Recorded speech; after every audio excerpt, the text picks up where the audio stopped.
जय गुरुदेव मित्रों। आज फिर आप लोगों के साथ उसी क्रम में आगे बढ़ते हुए हम आगे की बात आपस में करेंगे ताकि चीज़ों को और अच्छी तरीके से समझा जा सके। मैं अगले विषय पर वापस से कुछ कहूँ। कल एक अजीब घटना हुई। अजीब क्या, कल एक घटना हुई, अजीब तो नहीं थी वो, मेरे साथ में होती रहती, अजीब नहीं थी वो। हमारे परम मित्र हैं, प्रोफेसर साहब हैं, और उन्होंने एक शब्द कहा मुझसे, यदि ईश्वर है, शब्द आप पकड़िएगा, यदि ईश्वर है और सक्षम है और वही सब कुछ कराता है तो वो खुद अपने होने का प्रमाण मुझे देगा और मुझे उसकी तरफ लेकर जाएगा। मेरा काम केवल इंतज़ार करना है। इसलिए किसी विशेष चीज़ को अपने जीवन में उतारने की मुझे आवश्यकता नहीं है, किसी विशेष प्रयास को करने की आवश्यकता मुझे नहीं है। अगर इस बात पर मैं गौर करूं तो बात तो उन्होंने सही कही। मैं जानता हूं कि एक ना एक दिन सभी को उस परम लक्ष्य तक पहुंचना है। ये मानव प्रगति का इतिहास रहा है। आज हम जिस स्टेट पे बैठे हुए हैं, जिस मानसिक स्टेट पे बैठे हुए हैं, हमने काफ़ी तरक्की की है। आज से लाखों साल पूर्व जब हमारे पूर्वज मानव रूप में विकसित हुए तब उनके पास जो व्यवहार था वो पशुवत था, लेकिन आज हमारे पास बौद्धिक क्षमता बहुत बेहतर है।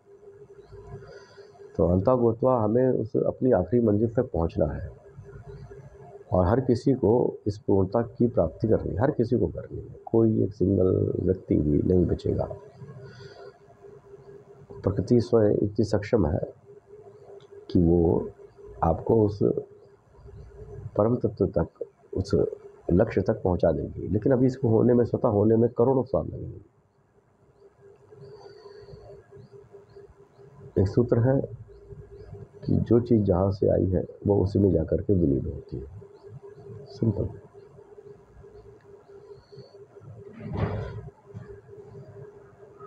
लेकिन ये एक अनदेखा पैसेज है। मैं मानता हूँ इस चीज़ को, मानता क्या, मैं जानता हूँ इस चीज़ को कि सभी अपने उस परम लक्ष्य को प्राप्त करेंगे। लेकिन आज का क्या, आज का क्या, आज जो हम दो पार्टों के बीच में जो पीसे जा रहे हैं उसका क्या। एक होता है कि बच्चा स्वतः प्रेरणा से पढ़े, तो पढ़ने में उसका मन भी लगेगा, अगर स्वतः प्रेरणा है तो उसकी रुचि जागेगी। लेकिन अगर पेरेंट्स, माँ बाप या पालक जो भी है, उसके लिए ज़बरदस्ती वो माहौल क्रिएट करेगा धीरे धीरे धीरे धीरे,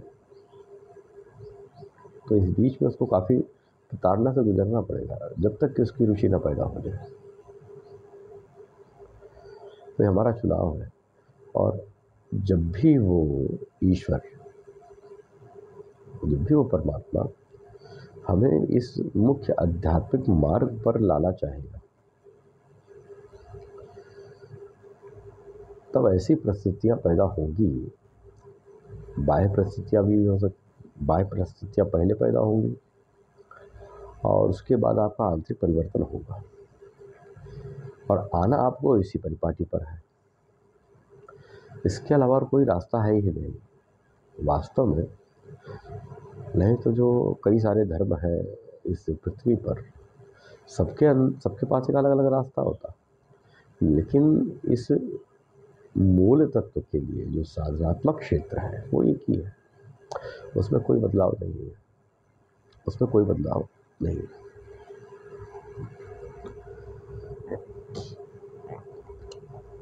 तो अब ये चुनाव आपका है,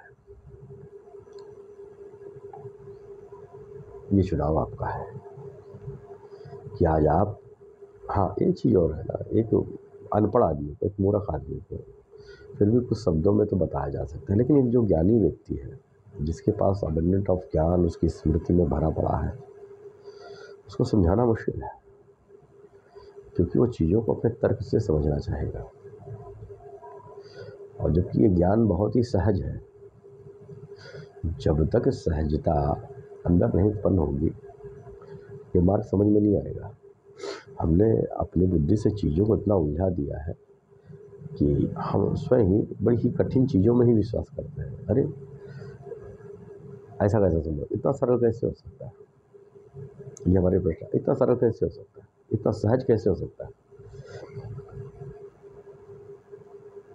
अब आप एक चीज़ पे गौर करिए कि आपके 5-10 पुत्र हो या शिष्य हो, और सबकी बौद्धिक क्षमता अलग अलग है, और कोई एक बहुत ही विशेष चीज़ जो उनके जीवन के लिए बहुत ज़रूरी है, इसको आप उनके लिए कठिनता में रखने की कोशिश करेंगे या सहजता में रखने की कोशिश करेंगे।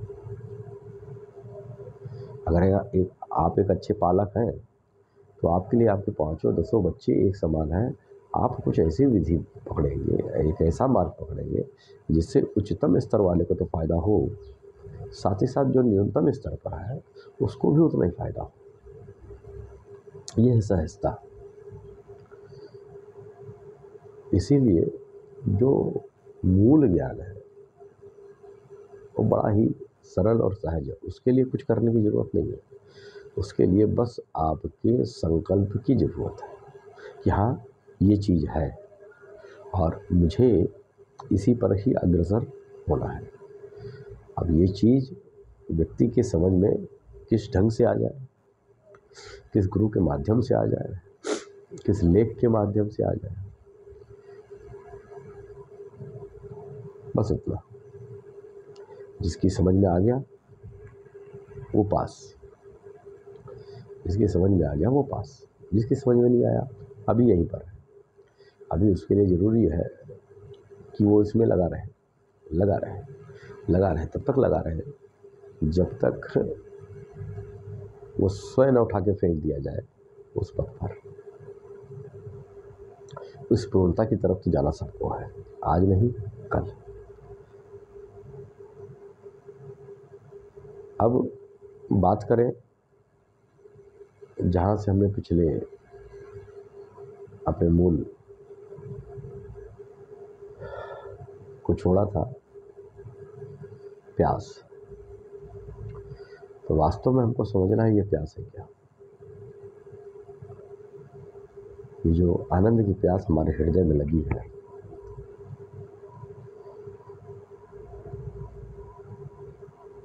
ये क्या है।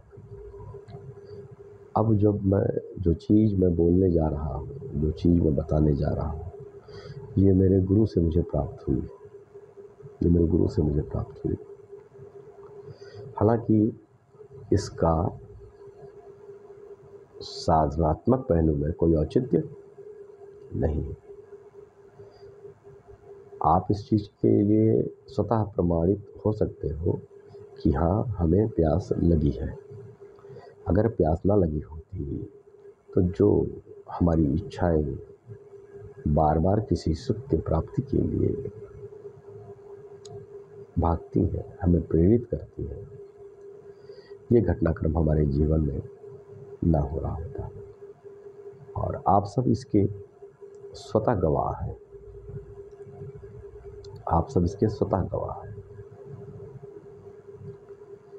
कि ये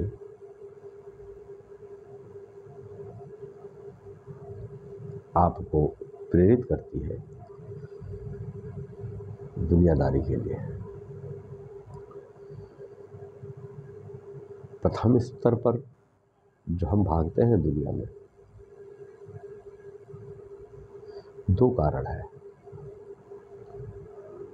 इन 2 कारणों से हम भागते हैं। पहली बात तो इस सुख की प्राप्ति, और दूसरा सुरक्षा की भावना, कि हम चाहते, हमें डर है, हमारे अंदर डर है, भय है किसी अनहोनी घटना के घटित होने के लिए। और ये डर हमें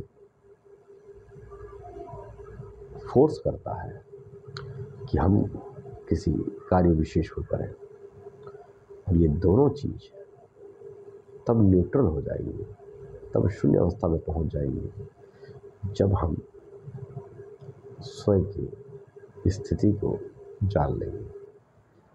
ये जो भय है, ये हमारी चेतना को ऋणात्मक आवेग में लेके जाता है। ये जो लालच है, ये जो क्रोध है, ये सारे कुछ जो है हमारी चेतना को ऋणात्मक बताते हैं।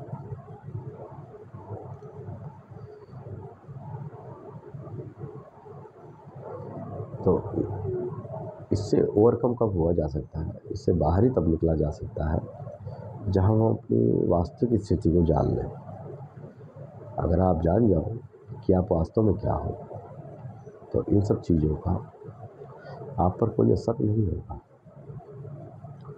आप शांत चित्त निर्मल अवस्था में हमेशा रहोगे।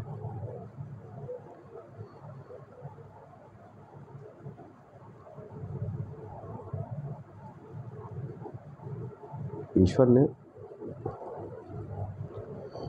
हमें दिया है ये शरीर। ये शरीर केवल 4 तत्वों, एक तत्व और आकाश तत्व के संयोजन से ये शरीर हमें प्राप्त हुआ। ये महज पंच तत्व से रचा हुआ शरीर नहीं है, वास्तव में ये पूरा ब्रह्मांड है, पूरा ब्रह्मांड है। हमारे गुरुजी कहा करते थे कि यदि आपको ब्रह्मांड में कुछ प्लस माइनस करना है तो इसी में प्लस माइनस कर लो, वहाँ हो जाएगा। इसी में प्लस माइनस कर लो, वहाँ हो जाएगा। तो इस शरीर के अंदर बहुत सारे रहस्य छुपे हैं, एक असीमित शक्तियाँ छुपी हुई हैं, अगर हम उसे जागृत कर सकें तो। जिन शक्तियों के लिए, जिन पावर्स के लिए, हालांकि ये साधना जो है पावर्स को प्राप्त करने के लिए उचित नहीं है, लेकिन ये बात भी सत्य है, जब आप इस साधना पथ पर चलेंगे तो एक असीम पावर, एक बहुत ही शक्ति आपकी गुलाम बनेगी, जिससे आप स्वयं एक नई पृथ्वी का, नई सृष्टि का सृजन कर सकते हैं।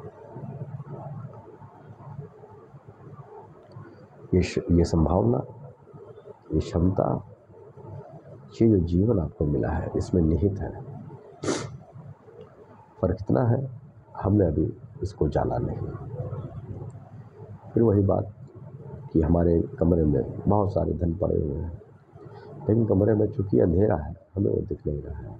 ज़रूरत है एक प्रकाश को जलाने की, कि उस कमरे में प्रकाश हो जाए और आप उन चीज़ों को देख पाएंगे, देखने में सक्षम होंगे।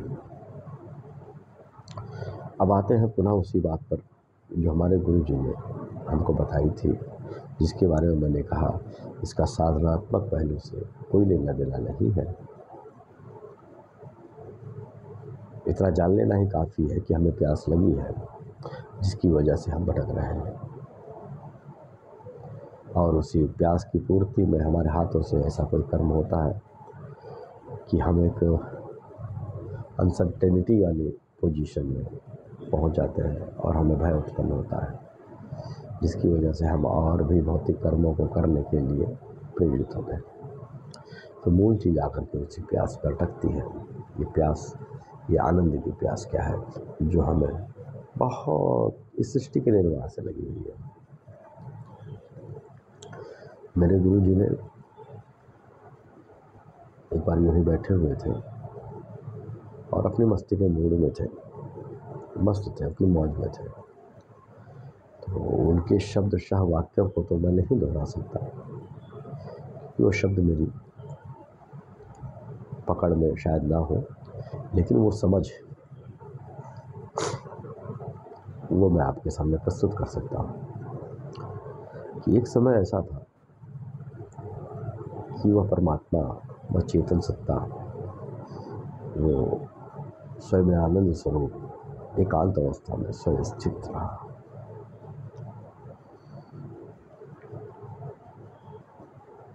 चूंकि वो चैतन्य था, वो अपने ही आप में आनंद से भरपूर था। जिस चीज को लेकर के आपके अंदर आप ही हो, मैं आपकी बात कर रहा हूँ, आपके अंदर आप ही हो, आप अपने जब स्वरूप में स्थित हो जाएंगे तो स्वयं उस आनंद को प्राप्त करेंगे। इसी प्रकार से वो परमपिता परमेश्वर स्वयं अपने स्वरूप में स्थित और अपने ही आनंद में मग्न था।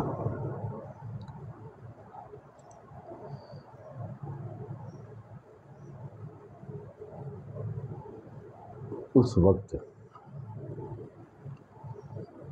जिस चीज के साथ में वो आनंद से परिपूर्ण रहा,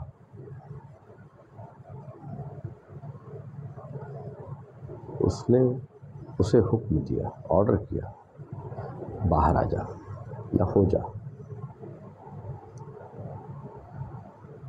और इस प्रकार से दो प्रकाश, दो नूर एक दूसरे के आमने सामने हुए। एक पहला, दूसरा दूसरा। इसको हमारे शास्त्रों में व्यक्त और अव्यक्त के नाम से जाना है। व्यक्त वो जो परमपिता परमेश्वर है, और अव्यक्त वो चेतना जो उसके हृदय में स्थित थी, वो अव्यक्त था क्योंकि वो उसके अंदर था, वो उसी के साथ में था, उसी के साथ में आनंद के साथ में बैठा हुआ था। जब वो अव्यक्त बाहर आया तब ये दो हुए। इसको पुराणों में कहा गया है, मैं शिव पुराण की बात कर रहा हूँ, शांत्यातीत पद प्रथम और द्वितीय।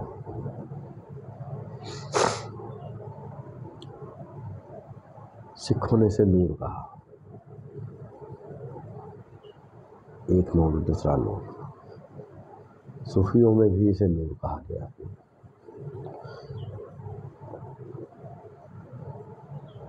एक बात का खंडन करना चाहूँगा कि मेरी ऐसी बहुत सारे मुस्लिम भाइयों से मुलाकात हुई तो उनका दावा रहा कि हमारे रिलीजन में, हमारे धर्म में, हमारी मान्यता में नूर है, बाकी और किसी धर्म में नूर नहीं है। तो मैं इस बात का खंडन करता हूँ। पहली बात तो ये कतई गलत है कि व्यक्ति किसी के दूसरे की मान्यता पर उंगली उठाए, लेकिन ये नूर के बगैर सृष्टि का निर्माण संभव ही नहीं था।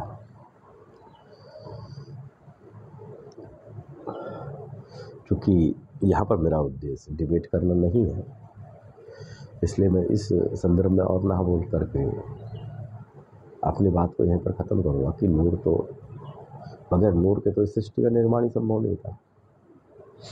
तो ये नूर वास्तव में है क्या? क्या नूर को किसी ने समझा? तो अंत में मैं इस नूर को हिंदी में कह के भी बताऊँगा कि वास्तव में दो चीज़ कौन सी थी, पहली चीज़ कौन सी थी और दूसरी चीज़ कौन सी थी, पहली ने दूसरी को क्यों पैदा किया और क्या है पैदा किया, क्या पैदा हुआ। तो जब ये दूसरा नूर सामने आया तो ये सार था।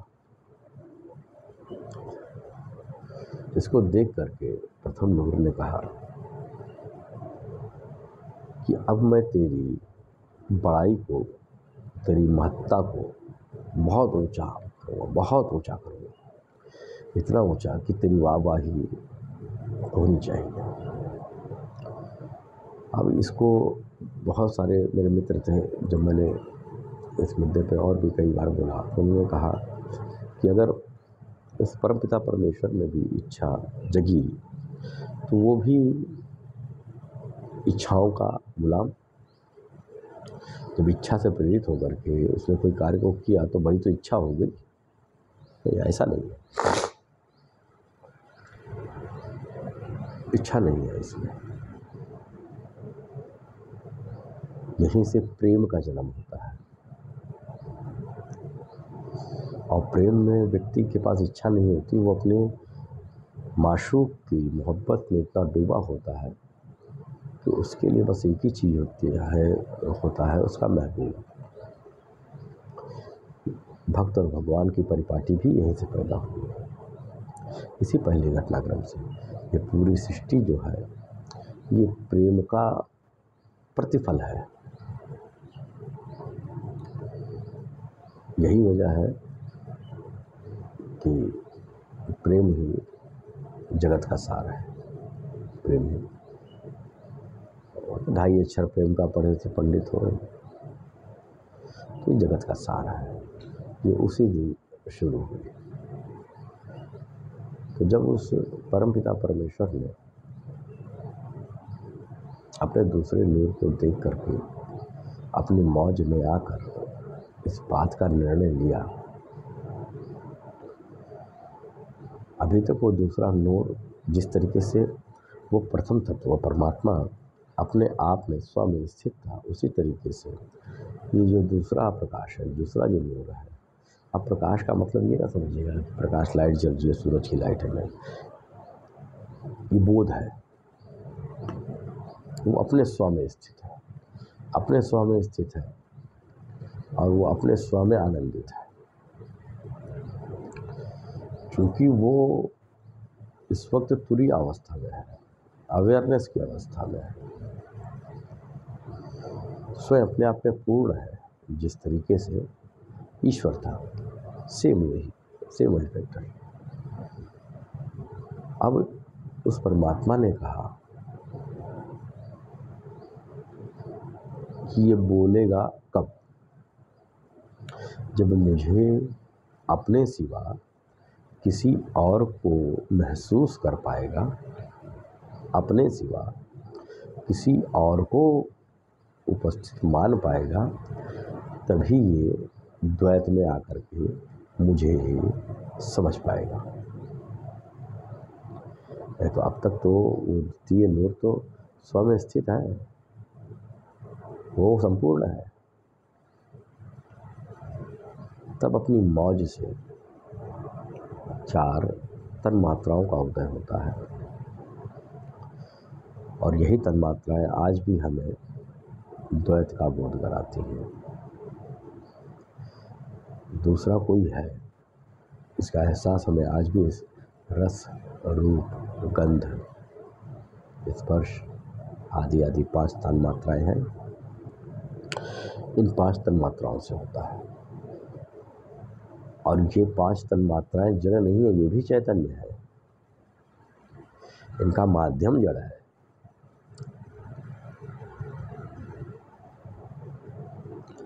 अभी 5 बीज उस दूसरे चेतना में प्रविष्ट होते हैं और हुक्म दिया जाता है, संबोधन होता है। जैसे ही ये 5 तन्मात्राएं उस द्वितीय नूर में स्थित होते हैं, द्वितीय नूर से पहले प्रकाश को प्रणाम किया जाता है कि आप की कृपा मुझ पर बनी रहे। पहला शब्द जो परमात्मा के, हे परमात्मा, उस दिन से परमात्मा को, हे परमात्मा आपकी कृपा मुझ पर बनी रहे, मैं आपको प्रणाम करता हूँ। उस दिन से परमात्मा का नाम, उस दिन परमात्मा हुआ, उस दिन वो ईश्वर परमात्मा परम हुआ। और ये दूसरा जो है ये भक्त हुआ।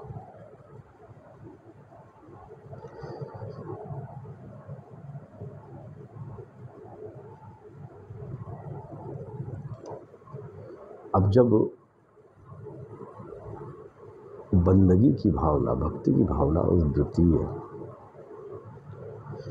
नूर में, द्वितीय प्रकाश में जागी, उस 5 तन्मात्राओं के साथ में,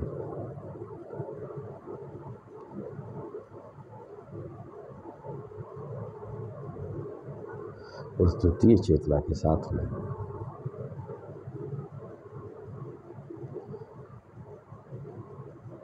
उसी दिन से उसने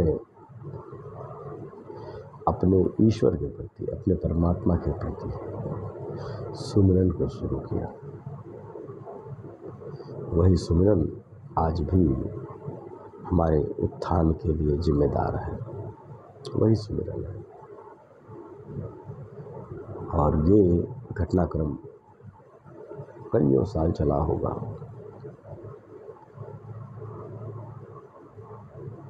जो दूसरी चेतना है, ये चेतना स्वतः उत्पन्न नहीं होती। इस चेतना के पीछे एक बीज होता है, वो बीज होता है आत्मन का।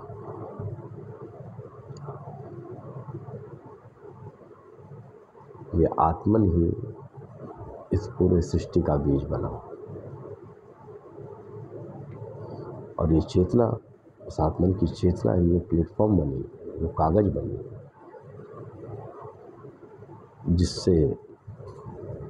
जिस पर पूरी सृष्टि का निर्माण हो।